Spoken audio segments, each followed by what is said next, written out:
काहे रो तारू केहू बोलल है तारा के? मुत्रो मुत्रो ये फर्स्ट प्यार के लास्ट कहानी है। केहू तोरा के बोलल है? यही खातिर रोवत नहीं के का कोई लख तोरा के राजकुमार बोलले है का भेल बनी आलो? घर से निकाल देले हुए हमरा के। राजकुमार मरले बारे का मरले बड़े कहा तोरा के राजकुमार? बेलोनिया में जाके डेरा डालब अब सासाराम छोड़ो। आज तक तू तो रोवत ना भेटैलू कि कहना कहना का भइल बाए सोना ऐसे तो और मिले लो कबो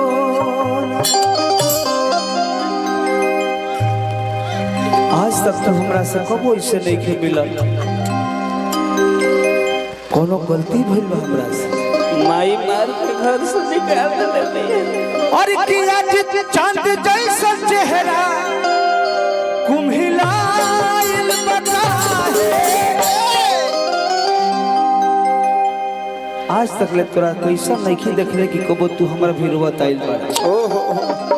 ये ऐसा और कि चांद जैसा चेहरा कुम्हिलाइल बता है।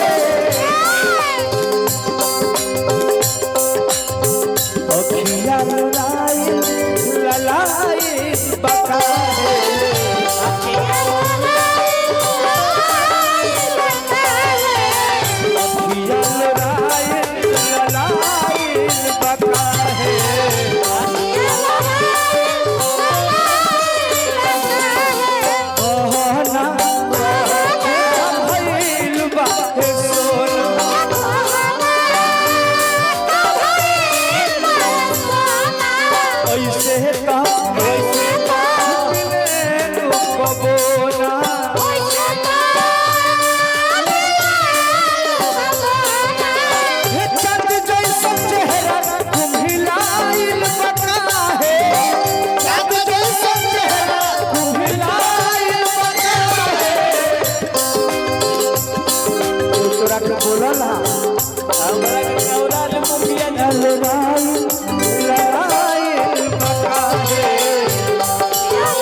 बिहार स्टेट के छोटे भाई ओझा जी आप हैं, आपका सम्मान है।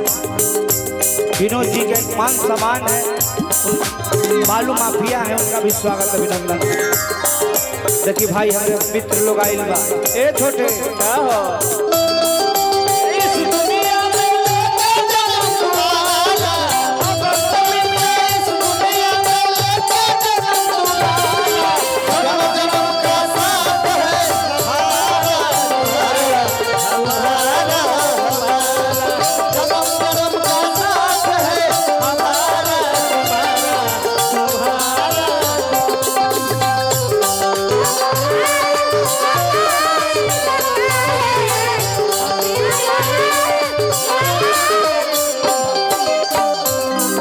के सब लोग मित्र बा भाई बा,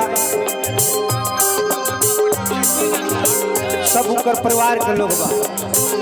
पर्सनल ना भाई भाई बोला भाई। अरे भाई से बड़ा कोई रिश्ता होला?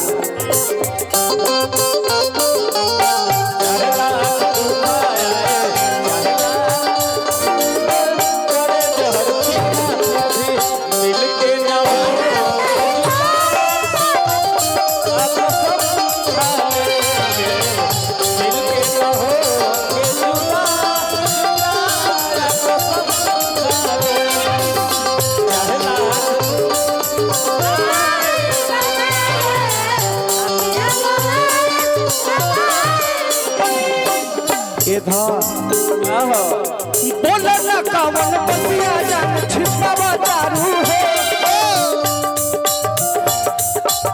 के करा करे दे राता रे राजकुमार के डरे वो पुरान हमें गार्जियन बने ओए डिस्टर्ब को के धो देले बारे बोला ना कवन बतिया जान छिपावा दारू हो कवन करन वाले रवाजा बहावा दारू हो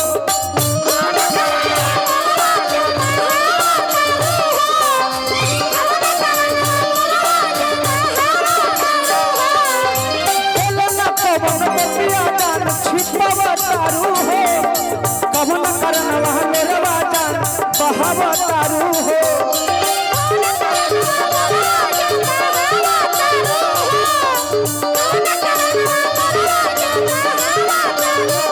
आज तोहर हंसी भुलाइल बता है आज तोहर हंसी भुलाइल बता है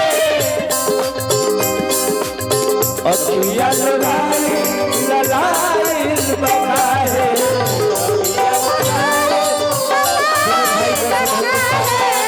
अखिया ललाइल बता है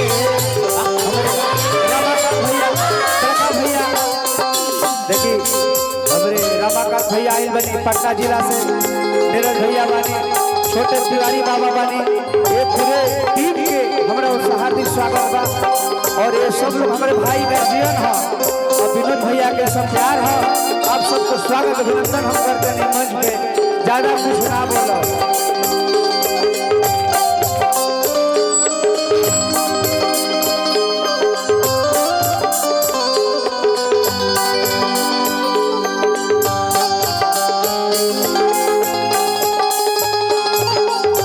भैया रमाकांत यादव जी पटना जिले के शेरे बिहार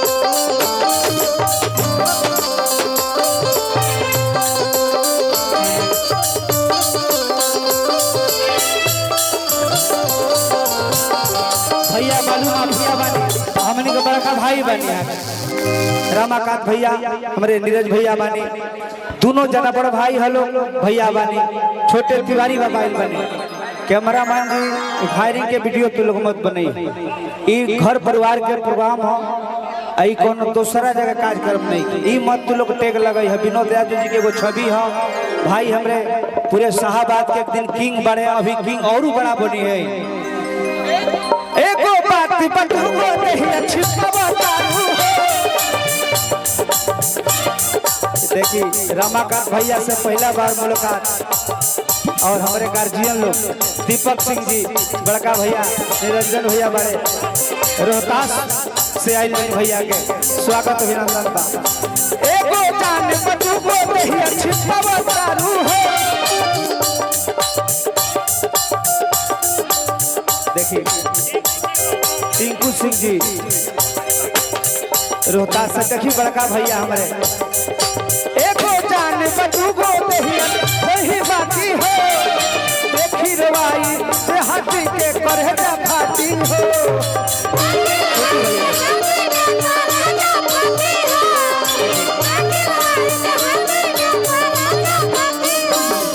ये मंच पर हमनी के गार्जियन बड़े भाई छोटू छलिया जी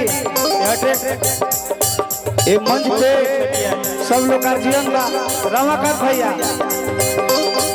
छोटू छलिया भैया आइल बा एको जान बटुको दहिया भलो ही बाकी हो देखी देहाती के कोहरा फाटी हो देखी देहाती कोहरा फाटी हो देखी देहाती कोहरा फाटी हो आज हमर मकन पगलाइल बका है आज हमर भैया पगलाइल बड़का है ओही खातिर अखिया ललाइल बका है अखिया ललाइल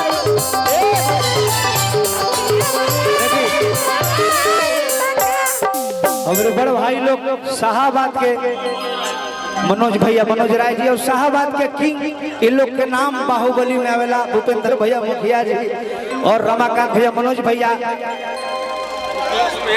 मुकेश भैया के छोटे भाई हैं। हेलो बाहुबली हमनी को माने लगा, रब मानी चाहे मत माने। हेलो आई देखिए गार्जियन हमारे सुबेदार चाचा, स्वागत अभिनंदन में पूरे परिवार के। अब यही पर गीत मन पर गोल, अरे की दोसरा के बल पाभो, अरे काले ना बनाइले, दूसरे हम जनवा हमिया गेल थोड़ियाइले, दूसरे हम जनवा हमिया गेल थोड़ियाइले। देखिए हमारे बड़े भैया नीरज भैया हमारे पटना साइड बड़े, गोली कम चले, गोली चमचल। भूपेंद्र भैया हमारे मुखिया जी, विनोद यादव जी के सब लोग भाई हैं। विनोद भैया के एगो आप सब रक्षक बानी, आप सब भाई बानी, चाहब कि मंच पर गोली मत चलो।